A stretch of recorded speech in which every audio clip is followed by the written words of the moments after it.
Aslo bunday emas, aziz kuzatuvchilar. Narkoz hech qachon umrni qisqartirmaydi. Hozirda biz qo'llayotgan zamonaviy anestetiklar, zamonaviy narkoz dori vositalari hamda xavfsiz anesteziya usullari bizni xalqimiz orasida tarqalgan bunday noto'g'ri tushunchalarga barham beradi. Narkoz hech qachon, anesteziya hech qachon umrni qisqartirmaydi, balki bemorni tashriflardan keyin, turli muolajalardan keyingi davrda ularni orsizlantirib, ularni sog'lom hayotga tezroq qaytishini ta'minlaydi. Ushbu rakursdan qaraganimizda narkoz, anesteziya umrni qisqartirmaydi, balki bemorni tezroq sog'lom hayotga qaytishida, uni umrini uzoq bo'lishida xizmat qiladi. Albatta kuzatuvchilarimizdan bunaqa savollar juda ko'plab keladi.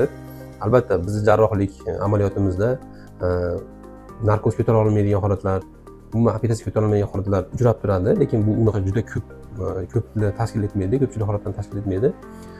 Biz anesteziologlar, butun jahon anesteziologlar bilan birgalikda Amerika anesteziologlar shkalasi bo'yicha, demak, barcha operatsiyaga olinayotgan bemorlarni 5 ta kategoriyaga bo'lamiz hamda shu asosida biz bularni operatsiyaga tayyorlaymiz, tashrifga tayyorlaymiz.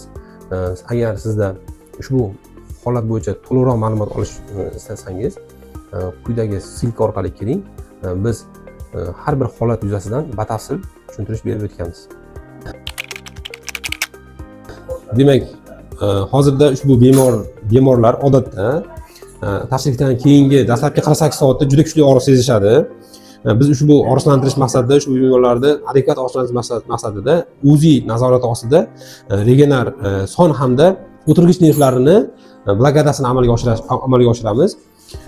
Hamda bu bemorda demak dastlabki 48-72 soat davomida hech qanday og'riq sezmaydi. Shunisi bilan demak biz anesteziologlarda demak aralashuv shunisi bilan ahamiyatli. O'zingizni professionallarga ishoning. Operatsiyadan keyin hech qanday og'riq sezmasligi uchun albatta bizga murojaat qiling.